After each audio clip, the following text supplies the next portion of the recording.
that fight, I put a lot of feelings, you know. I was so angry. So I just want to kill the guy, you know. I have this mentality. I'm going to win, doesn't matter where. In the ground, in the stand-up, you know. Yeah. Everything can happen. But this is my mentality when I'm going to fight. This guy goes viral. Yes, I saw the clip was everywhere. What is the one lesson you will remember for the rest of your life? I think that's why I'm always so just enamored and impressed. I mean, like me, I don't fight a lot. Right. I've gotten in one fight in my life, but it petrifies me. Where'd you grow up? I grew up in Brazil, in a small town we call Rio Branco, Acre. It's so far like in the Amazon. You know, I grew up there. So how many people would you say was in your town? Like 300,000 in my town. What was the toughest thing about growing up there? I mean, like, no opportunity. And the tough thing is like crime, you know, like a lot of crime in my hometown. So that's tough thing to grow up, man. And how'd you stay out of trouble? Like, I have good father, you know, and my mama too. They create me well. I find like I have 2 friends in my street. They invite me to go to like institute, you know, like how can I say, like a gym. Like a program, like for free. And I started doing that, and that changed my life. Like I love it a lot to start training and fight, and that's where I'm finding the fighting style, you know. Now, Matheus, one of the things that you and I have talked about was not just, you know, you fighting in the institute or fighting in, you know, training, but your love of fighting started at a real young age with your best friend. So I remember we were talking about you, and I want you to elaborate on this, go in a little more detail about, you know, you guys getting together, no skills, but you just getting together, guys in the neighborhood, going to someone's house, like to talk a little bit about that. That one, funny story, like, we love fight, right? So I have my best friend Eric. So we get together. He live in front of my house, and we go into his room, have like a small room, and all my friends come out and we start fighting, bro. Like, you know, like without gloves, you know. One day my father catch me, and he got so mad with me. But what do you love about fighting? I love the energy, you know, like. When you're doing like a hard fight and bleeding, you know, I love this, you know, like warrior, you know, like that make me life, you know.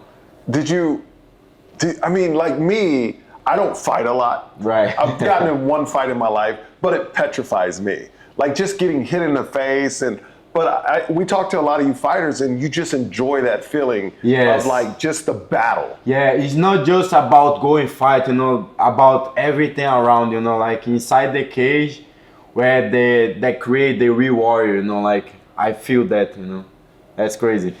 Do you ever fear, because there is a big fear, like, you know, you can get really hurt. Of course. Does that ever enter your mind? Like, let's say a fight's not going well, and you're in there. What's going through your mind? Is it, I might not make it out of this? Does it ever come across your mind like, I can't win right now? Like, that happened with me when I fought in Oklahoma, like, very mentality. I was losing the fight, but only one thing I have in my heart, in my mind, like I want to win the fight, you know. I have to find a way to win that fight. And I find a way in the last seconds, and I choke the guy, you know. So every time I'm going to the cage, I have this mentality. I'm going to win, doesn't matter where. In the ground, in the stand-up, you know. Wow. But fight is 50-50. Yeah. Everything can happen. But this is my mentality when I'm going to fight. So, Matheus, let's talk a little bit about you were in Acre, a little small town. Right. Your dad and your family made some sacrifices to get you to Rio de Janeiro, where you trained at one of the most famous gyms in the world, Novignon. Home of the day world-class trainer, has just made some absolute animals. What was it like really cutting your teeth growing up, learning the art of mixed martial arts there?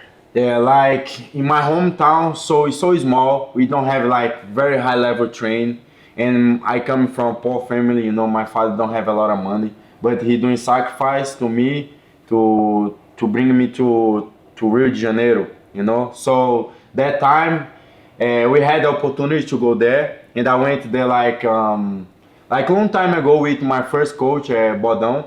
He brought me to Nova União, and I trained there first time. So I saw the train like high level, and I come back to my hometown and I told my father like I really want to come back because I know from there I can be a professional, you know. So he did a big sacrifice. He like saving money. Right. And buy my flight tickets, and I went to Rio de Janeiro by myself, like alone. I have little money. How old were you? Like 17. 17 years old. Yeah, 17 years old. Yeah. And I went to Rio and I lived there alone, you know, like was a lot of sacrifice, a lot of things, you know. So what was that experience like being 17 on your own in Rio de Janeiro, a huge city, Yeah. right? I know Nova União was like right in front of the Yes. favelas, right? So what was that experience like? The experience for me, like, so amazing because that made who I am now, you know, because Rio de Janeiro is so dangerous and I never live inside like big favela like this.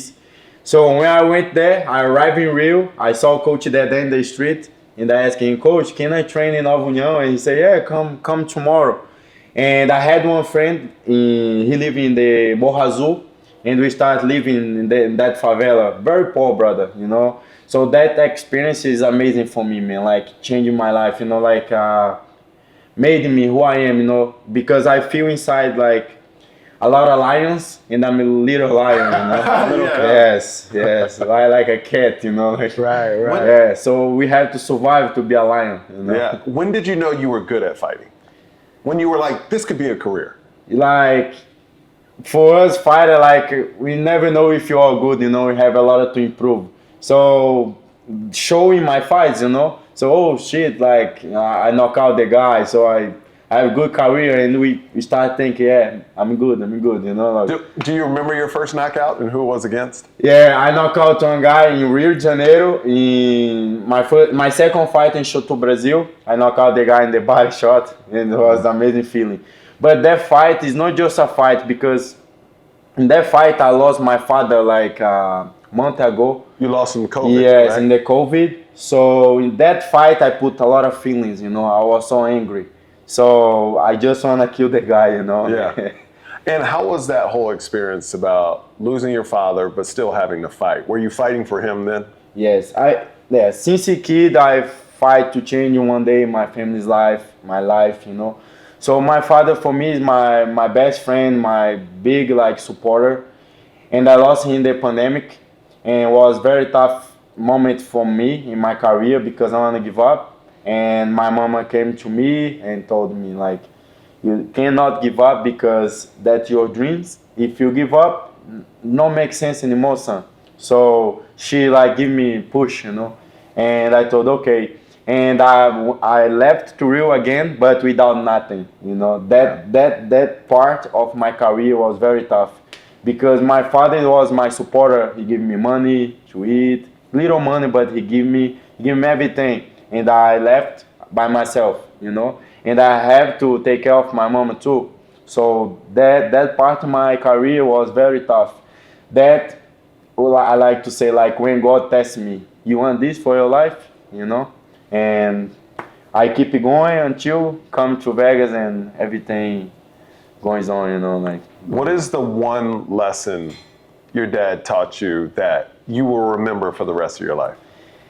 Yeah, like that's so hard for me. Like I show Elliott like few days yesterday, right? I showed him like our trip in Peru. That was like the best moment I had with my father. I came from a loss that time, and we watch our UFC, and he asked me a question. That question hurt my feelings. He looked to me and said, "That's what you really want to you, like to follow in your life." And I looked to him. I never like I challenged my father, but that day I looked to his face and said, "Yes, Daddy, that's what I want. I'm gonna show you." You know, that was the last thing, like, how can I say, like, freezing my heart. You know? What was his response? What did he say when you told him? He just be quiet, you know. That's beautiful. Yeah, and I decided to come back to Rio, and I give him the last hug. I didn't know, you know, and he dropped me in the airport, and So your last hug with your father was at the airport. Yes. Wow. Sending you out. Yeah. Having some videos as well. Okay, give me a hug. And that time was so hard for me because he don't want to I go, you know. He told me stay a little more. If I come back to the time, I will stay with him, you know. But we never know. And I just try follow my dreams, you know. That's so crazy, man. Because Yeah. I have, me and Matheus are really close, and I have kids his age, and so I can't imagine, bro. Like I always put my sons in your shoes, and it's so hard for me to imagine my children in another country, in a foreign land, barely speak the language. You know what I mean? So I think that's why I'm always so just enamored and impressed with the way that you conduct yourself and how you've transitioned to the United States, what you've done for yourself, how you've, worked your way into the UFC. So speaking on that, so you've moved to the United States. You've had a couple fights. I know last year was a really trying year for you because you had some obstacles to overcome. So talk to us a little bit about overcoming some of those obstacles. You had an injury coming back. How was that? Yeah, like last year. 1 year before last year, I come from a lot of wins, I think four straight wins. And my manager talked to me and they say be ready because some fight can pull out and we can put in short notes. And I say, okay, and I start training so hard. And at the beginning of the year, the last year, 2024, in the train, I had a big injury in my bicep. And my mind going down, and I asked God, God, what do you want to me? Every time challenge, what is gonna be the next? So that experience last year for me was so crazy because I was in the bottom, and I keep doing what I'm doing, walking, recovery, and in the end of the year, I did 2 fights. One was here in Las Vegas, in Tough Enough, and they show up to fight in South of Korea against the guy talking the press conference, Dana White. It's a great opportunity. So when my manager called me and said, yeah, let's go. This was in December 14th, and I did my last fight, and after that I signed UFC. So let's talk a little bit more in detail about your opportunity in Korea. So you get the call, and the guy that you were offered the fight was the guy that stood up at the press conference when Max Holloway fought Elliott and asked Dana White for the shot. So this guy goes viral. Yes, I saw the clip was everywhere. Everybody saw everywhere. So you get the opportunity to fight him. When you got that phone call from your manager, what was the feeling? That feeling was, amazing. I was prepared to go to my taxi cab because I'm working on this, and I go inside the car, and I'm gonna drive in, and my manager called me and said, oh, hold on 1 second, and I answered the call, and he called me. You wanna fight against the guy in South of Korea? I say, hell yeah, let's go. Let's go, of course, man, opportunity coming once in your life, You have to say yes. Yeah, that show up for me, yes, I'm hungry. Now, let's be honest. When you get that phone call, this guy you know nothing about, are you this is an easy win? In your mind, are you this is going to be, you're still going to train, but you're this is not going to be a hard fight. Are you thinking that? Yeah, I know every fight is hard, every fight have a challenge, every athlete have his own, skills. Right. Yeah. So I know each fight is going to be hard, but I prepare every day so hard, I train every day, so I have big confidence on myself, So when they call me, doesn't matter who, I'm gonna say yes. Now, normally you watch tape on other fighters. Was there anything out you could watch about him, or about my opponent? Your opponent? Yeah, that was so hard because his all fights was in Russia, so it's hard to find out videos. Yeah. But I saw a couple highlights, and I know he's a wrestler. He's a very good fighter, and I know it's gonna be a tough fight. But I was prepared, and we got this. How was Korea? Korea was different, I love the people. I love especially the people, bro, because they are so humble and simple, I love this. And they treat us well. You know, it was amazing experience with me and my brother Elliott. It was amazing experience. Honestly, one of the best experiences of my life was getting to be a part of that week. Especially to fight in Korean Zombie Show, for me, like, it's a big honor, you know, like, because he's a legend. And I never imagined in my life I'm gonna fight in his show in South of Korea, you know, like. And the hype was so big because this guy went viral. Yeah. The hype was so big. So you got to fight on Korean Zombie Show, and just like most people, Matheus, who meet you, fall in love with you, bro. You're such a great kid, got a great personality. You and Korean Zombie have formed a pretty unique friendship. Can you talk a little bit about that? Yeah, like Korean Zombie, when I met him, for me, like crazy, you know, and he likes me a lot, you know, and in South of Korea, he treated me well, he brought me to lunch, you know, like, he very, very good person, man, like. I'm a big fan of him, but now, like, more, you know, that's crazy. Did he give you any advice, Korean Zombie? No, like, he just told me he told me when we went to South of Korea, we are in the same flight because he came to Vegas, and he told me, Matheus, I look at all the fights, and he looked at me, you're the best. Nice. That give me big confidence, you know, like, coming from him. You know? Right. So one of the things that happened in Korea, and it was I thought it was pretty unique, and I thought it was really, you know, a great way to get the crowd on your side. When you walked out with the Korean flag and not the Brazilian flag. What was your reasoning for walking out with the Korean flag? A lot of people asking me the same question. That bigger reason because I want to show them grateful, you know, because I knew already from Korea I'm gonna sign UFC, and they give me that big opportunity. So I wanna show the people my gratitude, you know. And what was the response when you walked out with their flag? Like, I feel like home, you know, like when I put the Korean flag and I put the high, everyone is screaming to me, you know, like everyone loves me. It must have been awesome. It was crazy, right? It was amazing. It was amazing. I want to show them my gratitude for them, you know. What's next for you? What do you know what's next for you? I know you're still training hard. You just came from training. Yeah. So what's the next big thing for you? Yeah, I want to fight, you know. I don't know where or when. As soon as they call me, I'll be ready, man. I'm ready, you know. You're ready, yes. All right.